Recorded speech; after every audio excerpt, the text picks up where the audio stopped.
everybody, and welcome to. All right, sorry about that. Hello, everybody, and welcome to Americans for Truth Live.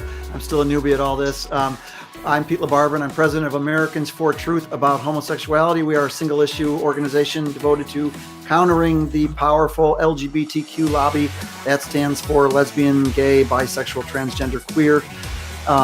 And it's a very powerful movement. In fact, I've been reading, this is the 50th anniversary of the Stonewall riots, which were sort of the birth of the modern in-your-face gay activism.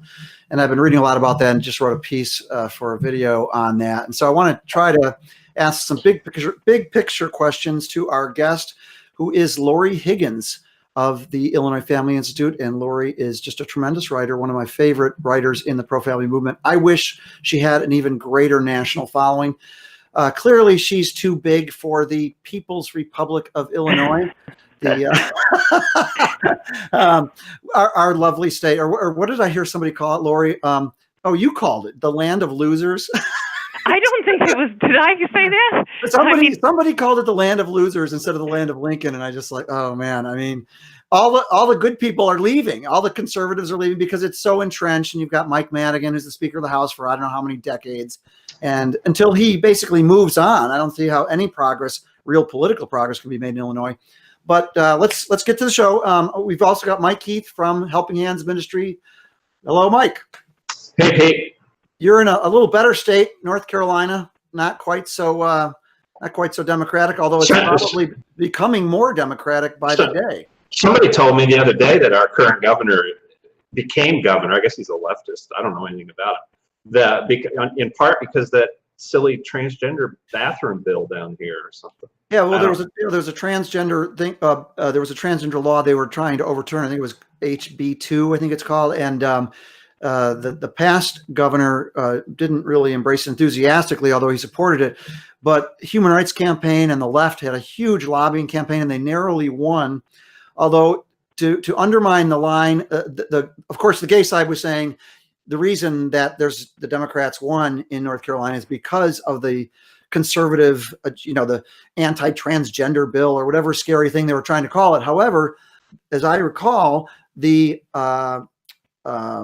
second in command, who's the lieutenant governor, whose name I cannot remember, he was the real enthusiastic defender of the so-called bathroom bill, which would keep biological men out of women's private spaces like public restrooms.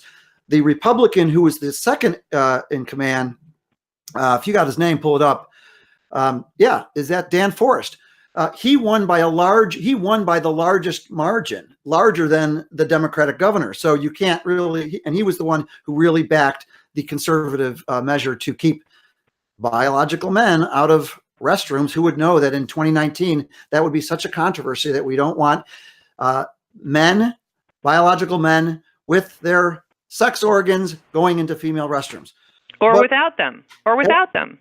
Right. We don't want men in female private locker rooms anywhere. Right. Because I mean, this is the one thing that's frustrating to me is occasionally I'll hear conservatives say, well, as long as they've had the surgery. And what they're saying is, as long as the risk of physical assault has been removed, it doesn't matter. But that doesn't get to a more foundational issue.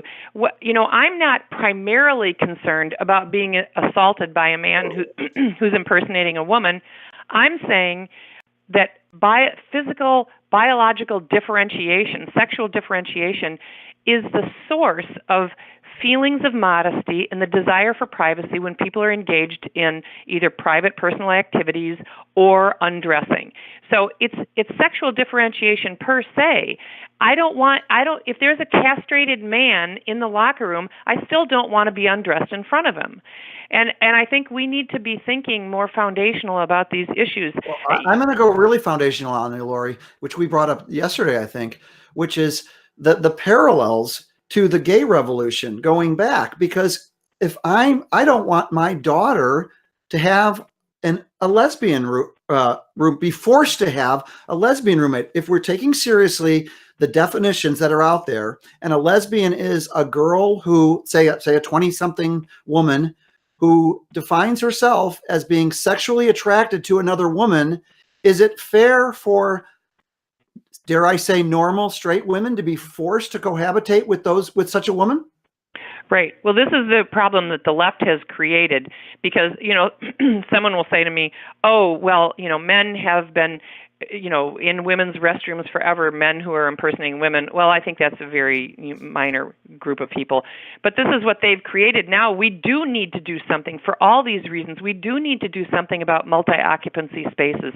So, for example, and I guess I'm not really answering your question exactly, but, when you have a boy that is allowed to socially transition, in other words, pretend he's a girl, he wears girls' clothing, and, so he's in high school. Now, we do need to do something to accommodate him because he is at risk if he goes into the boys' locker room. And, we don't want any child to be assaulted in school, but the answer cannot be to let him in the girls' locker room. And so, when people say, well, they've been in there for years, or what are you going to do to ensure safety? I'll say, you created this problem, and now you're demanding that we capitulate further because you've established the problem, which is, what you're saying, like they've created this problem, and so now what are we going to do about it? Because, girls shouldn't be forced to be in dormitories and share rooms with someone who has the sexual sensibility of a man.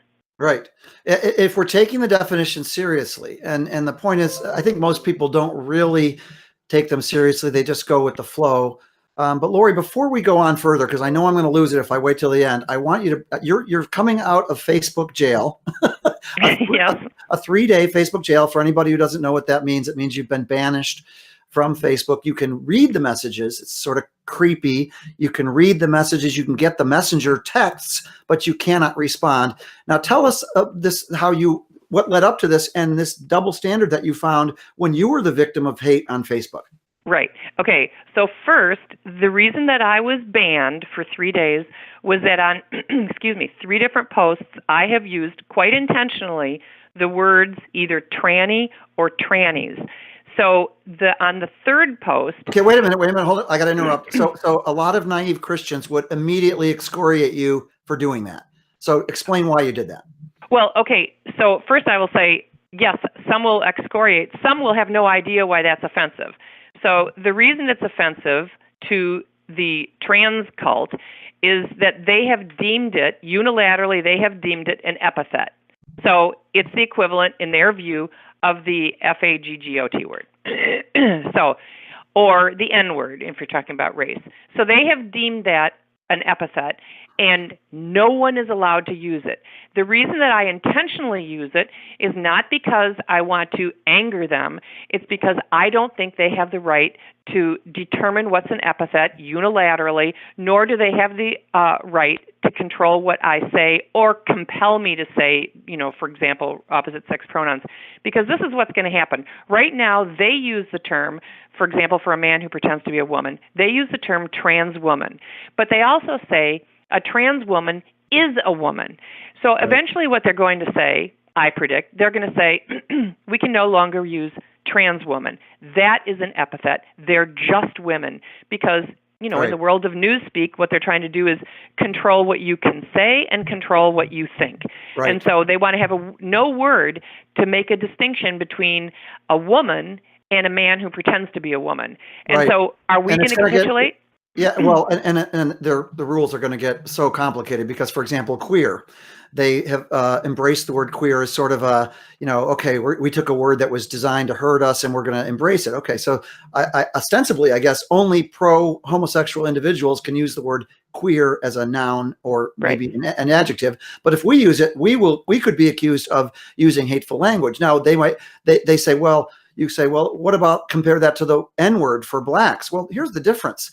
The N-word is, people recognize that. I'm troubled by how many people still use the N-word, but you don't see any organizations. I mean, there is a sort of an understanding in the culture that is a really bad word. You don't see organizations calling themselves the blank, blank, blank N-word organization, whereas you see all the gay organizations now have added queer to their name. So, I mean, are we allowed to use, can me and you use the word queer in a conversation applied to this agenda, Lori? Well, I guess it would depend. I mean, I could certainly refer to queer theory, but I couldn't use it conversationally as, they would use it. And the point, So the your difference. friend, so a liberal friend could say to you, well, Lori, I can't say that to him because he's queer, but you as an opponent of homosexuality and this whole agenda cannot say, well, I know he's queer. Right. I couldn't say that, or I couldn't say, oh, the queers showed up to protest something. I couldn't say that. And it's an important distinction that you made with the N-word, which is that's pretty much universally deemed by both sides of the political aisle as an offensive term.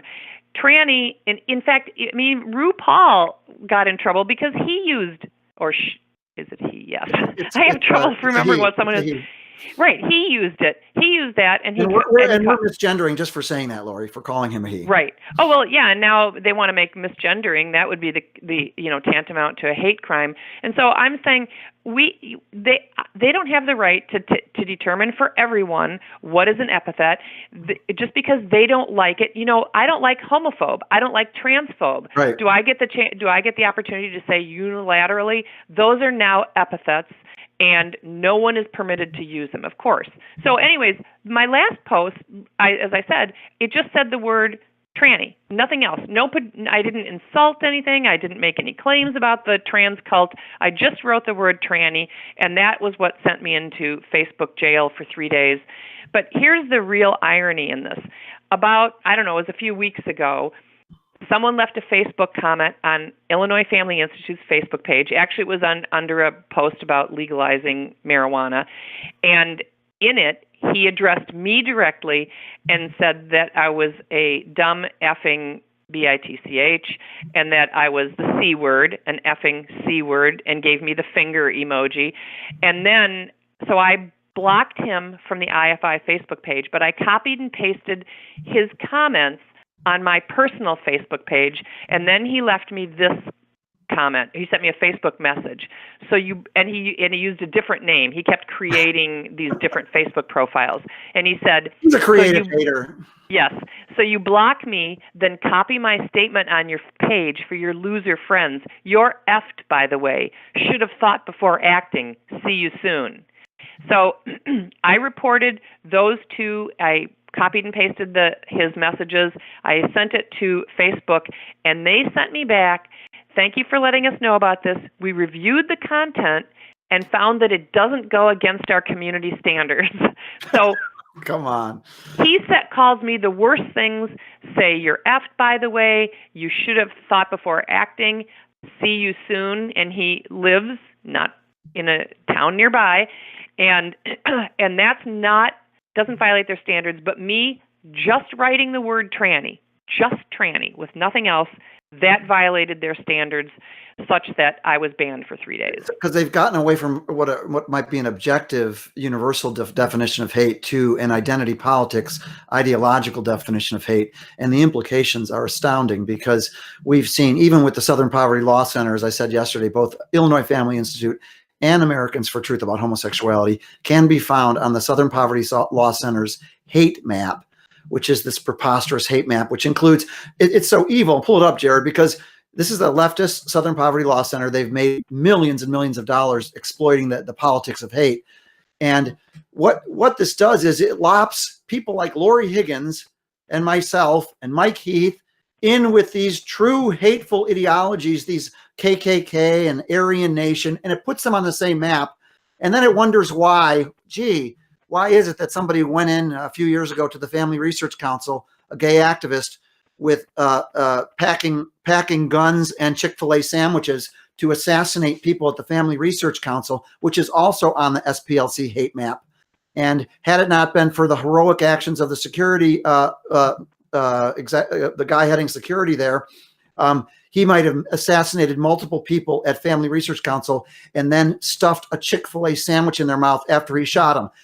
That's part of that's what happens when you conflate disagreement, moral disagreement, with hatred, Lori. Right, exactly. I mean, I say this all the time. If they're going to be consistent, if they say the expression of moral propositions, assumptions, views that they don't like as hatred of persons, then they're guilty of it too, because they're continually criticizing theologically orthodox positions on the nature and morality of homosexuality and cross-dressing or cross-sex identification. So are they guilty of hatred of persons? If they believe that consensual incest between adults is not moral, are they guilty of hating those who experience genetic sexual attraction and act on those feelings? So, I mean, it's completely inconsistent. I wish we had time to talk about the SPLC because it's a really interesting story. I'll at least say this much about our being inclusion on their hate groups list, which happened shortly after I came to work for IFI. But at the time that they did it, which was like in the fall of 2008, which is when we were first put on it, and they said it was because of a short post, a repost of an article. You reposted someone else's article, and all it said was that homosexual men have shorter lifespans. And you had reposted that in 2005 when you were executive director of IFI. And for that, coincidentally, in 2008, a couple months after I started writing for them, they put us on the hate group. But what was interesting, because I talked to Mark Potok, who I would not say is that bright, and Mark Potok is one of the higher ups at SPLC. He's responsible for the intelligence report, which is what they call their silly hate groups map. But at the time that they put us on that, they had no criteria for determining what groups go on to hate groups.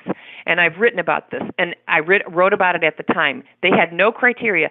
Subsequently, they established criteria that allowed them to put any group on that they wanted on. So in other words, they manufactured some, and I critiqued their criteria also. Yeah, it's ridiculous criteria, and it's self-serving, of course, and we'll get into that in a subsequent show. But SPLC, Lori, let's take a step back because we've got a half a show left, and it goes so fast.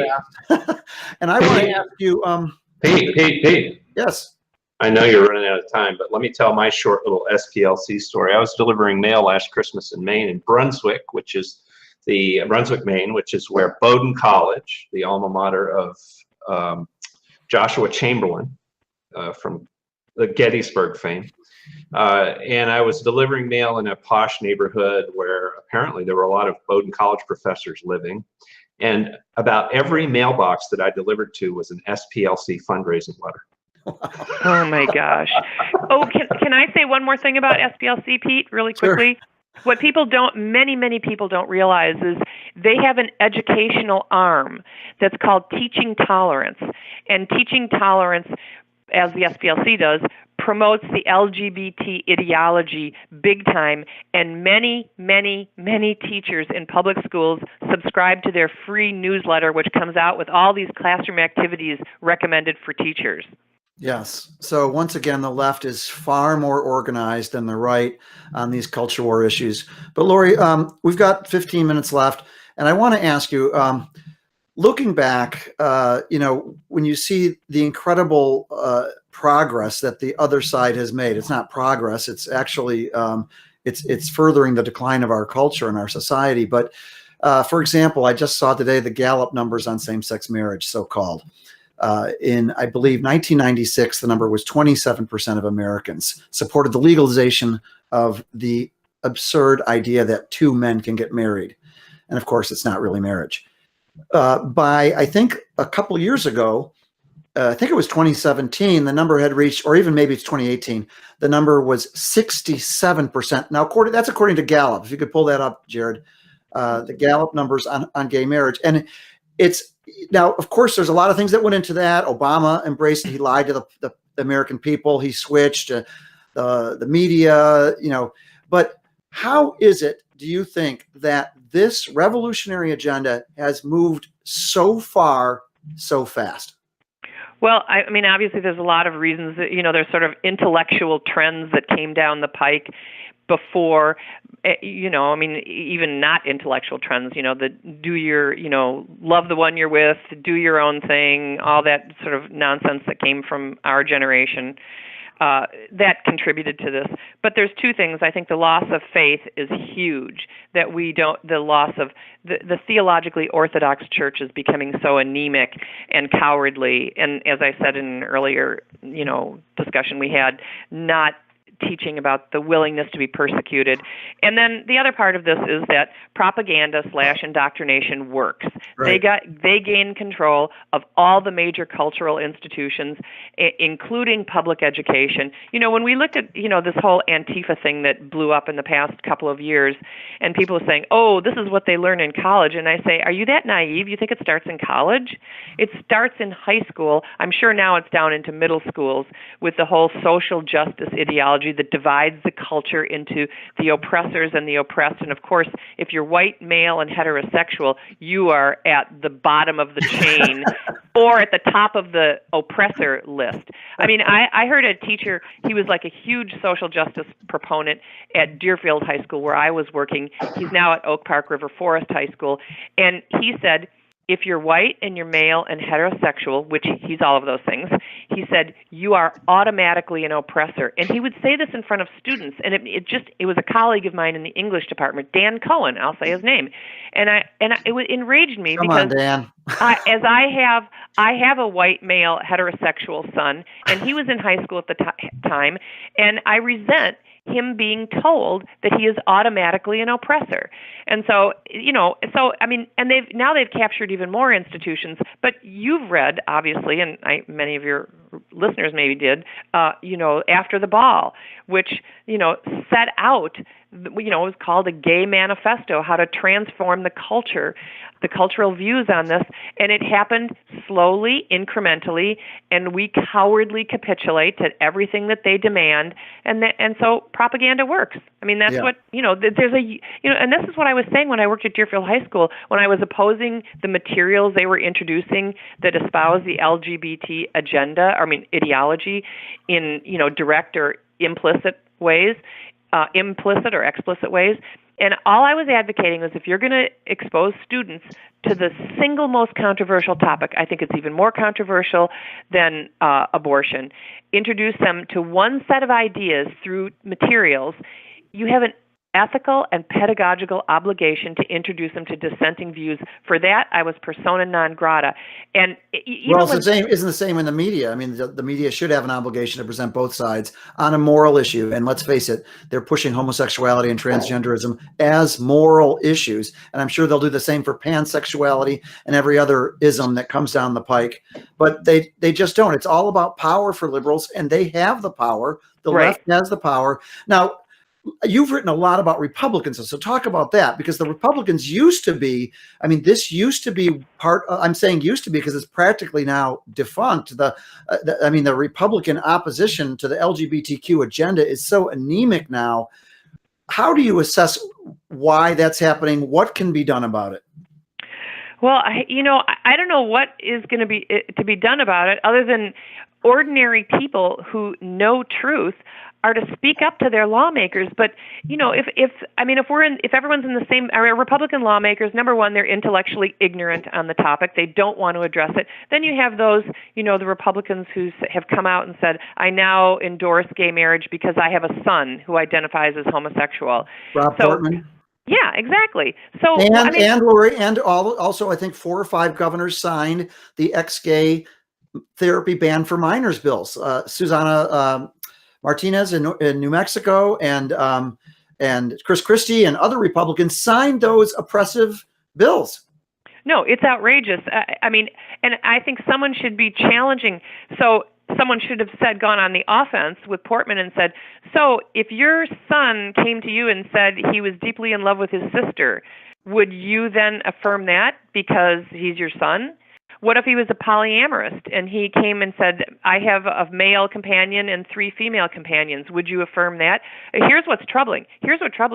Over the past couple years, when I have made these arguments on IFI's Facebook page, I have had more Republicans, not conservatives, but Republicans come and say, that's none of my business. If someone's in love with his sister, that doesn't matter. I had someone come on a Facebook page and say, you know what? It was about the story about the PE teacher, I think in Florida, who would not supervise the boys' locker room because there's now a girl who pretends to be a boy in there. And someone wrote on the Facebook page and said, it's a big deal if a boy sees a girl's vagina. Well, I don't know how he would see that if he was just changing his clothes.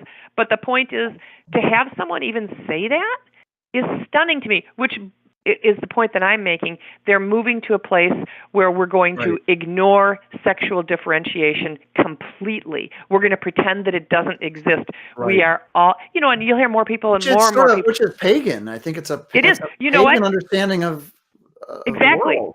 That's what I have on my notes here, based on what you were talking about, the sort of looking back at the progress. And you said it's not really progress. It's not. It's regressive. And we are returning to paganism, pagan sexuality. And you can see it, of course, with all these abortion bills pending, which is we're moving to child sacrifice. I mean, is there really a moral difference between sacrificing children to imaginary gods and sacrificing them to the god of self? Okay, let me go to this Republican thing, though. Now, so obviously those letters you're getting are from libertarians. Those are people who've adopted a libertarian framework in their mind of, this is not my business, so the state should get out of the marriage business and all that. And yet these, what we're taught, if a libertarian were being intellectually honest, they should be in the forefront of fighting these oppressive talk therapy bans, because that's the government stepping in and saying, we are going to dictate which lifestyles are acceptable for people to pursue. And yet, I don't see the libertarian movement doing anything because they're pro-gay. And so they just look the other way. I don't see them fighting against these ex-gay therapy bans. Do you? No. And I mean, one of the articles I wrote before, when the one was pending here in Illinois, was I called it an anti-autonomy, anti-identity bill, because we're taking away the autonomy of people to say, you know what, I may always experience homosexual attraction, but I identify as a theologically orthodox Christian or some other faith, or I want to construct an identity that does not place my sexual desire at the center of my identity, which means we can, as Christians, we can say, whatever our sin predisposition is, it may be beyond our ability to control. Maybe God won't remove that from us. I mean, many of us experience a particular sin predisposition that is seemingly intractable, and we say, but we don't put it at the center of our identity, which is, when you put something at the center of your identity, that is a choice. And so it's not denying, if let's say I have a predisposition for gossip, it's not denying that I experience the pull of that. It's saying, I did spot you at the Gossipers Pride Parade, Lori. And that was very, very, very shocking to me. I mean, you're out there with your gossip orientation, and but I mean, the other thing I think is so troubling is we've come to a point, really. I mean, I think it's fascinating. You're seeing the Old Testament, Isaiah 5 in action. Good is evil and evil is good, because you see the Facebook posts when even a teenager in high school comes out and says, I'm coming out as gay. All of the comments are, oh, how wonderful. And I think the people who are against it, the kids who are against it, are afraid to say so. And so you're pretty much applauded for embracing anything. And it's going to be the same for any of these LGBTQIP, whatever it is. Pansexual is the latest one. I think Miley Cyrus became a pansexual. And yet, if you say, I want a sort of a normal heterosexual identity, honoring what I believe a God-honoring sexuality, then all of a sudden, oh, big danger, we have to ban that, and that's harmful. So you can become anything perverse, but you can't become natural and normal again. And one of the problems within the Christian community is many of them have a real misunderstanding of biblical love, which is inextricably linked to truth. So biblical love does not say, I'm going to say anything that makes this person not feel guilty or to feel comfortable or to feel affirmed. Real love does not require us to affirm every belief, every feeling, every desire, every volitional act. It simply doesn't. And you couldn't even do it, because it would be intellectually inconsistent, because if you say real love involves affirming all beliefs, feelings, desires, and actions, then you have to affirm those in me too, which would be contradictory to affirming those in the homosexual community. So it's not even intellectually consistent or Yeah, tenable. we don't say to a guy with a drinking problem, if you have a friend with a severe drinking problem, oh, I love you so much, I'm going to send you a bottle of scotch every month. I mean, it's just absurd, and it's this it's really an immature. We're becoming a dumbed down culture. And Lori, I'm going to ask you, can you come back one more day? Are you joking? I'm not joking. I want you one back because I'm not done. And Lori Higgins is the treasure, folks, and we're going to have one more day with Lori. And then we'll have next year we'll have 5 more with you. I guess you're assuming that I said yes. I know. You owe it to us, Lori. But folks, to go to Lori's website, and we're going to try to republish more of her stuff on ours, Americans for Truth. Go to illinoisfamily.org. And can I say one thing since we're talking on this topic? For those who are in Illinois, IFI is sponsoring a worldview conference on the trans ideology, and we're having Dr. Michelle Cretella, Denise Schick, whose father identified as trans, Walt Heyer, who formerly did, and Doug Wilson, an amazing pastor from Moscow, Idaho, who's very courageous and very funny on cultural issues. Yeah, so set your calendars for that, and I'd be remiss if I didn't also mention. Oh, it's March 16th. Okay, it's on the site right now, and I need to mention also, Jared, if you could pull up God's Voice, which is the conference where we're going to be answering LGBTQ Christianity. This is a new, a very dangerous trend of recognizing LGBTQ identified so-called Christians, and some may be Christians, but they want to be affirmed in those aberrant identities. And I just don't think that's right. We don't affirm other sinful identities. We don't go around catering to, porn tempted Christians or whatever. So that's God's Voice. And that is February 22nd, 23rd. I'll be speaking, as will Janet Mefford, Tom Littleton. We've got David Pickup, who's going to be talking about this war on ex-gay therapy, Stephen Black. So that's February 22nd, 23rd, outside of Oklahoma City. Make your plans to attend that. It's not expensive, and it'll be a wonderful conference. Lori, are we okay for tomorrow? Yes. Sorry to make the decision for you. Thanks to Lori Higgins. Read her stuff at illinoisfamily.org. And Mike, take us to Americans for Truth. Show people how to support us. Pete, I just want to mention Thomas Littleton. We need to have him on the show. Oh, we will. And folks need to go Google Thomas Littleton or go to that God's Voice website and maybe find him that way. He does a blog, and he is doing wonderful, deep research on the Southern Baptist Convention and the argumentation and reasoning that's going on there with respect to this issue. And he's become a really important and we'll have him on maybe 3-4 times. Yeah, at least. And so go to americansfortruth.com, and click on that donate button. Let me ask you a question. Why is your church not giving money to Americans for Truth? Why aren't they? Why is this kind of reasoning in public not being supported financially by Christianity, by the church? Why? Ask yourself that. Go to americansfortruth.com, click on the donate button, and make a donation today. And thank you so much, folks. Again, our mission is to defend the truth about homosexuality. I would love, and my hope is that you, as a watcher, listener, will be as dedicated to defending the truth as the LGBTQ activists are in defending their many lies. And remember always, we must defend the truth because in the end, it's God's truth, not ours. Thank you, and see you tomorrow.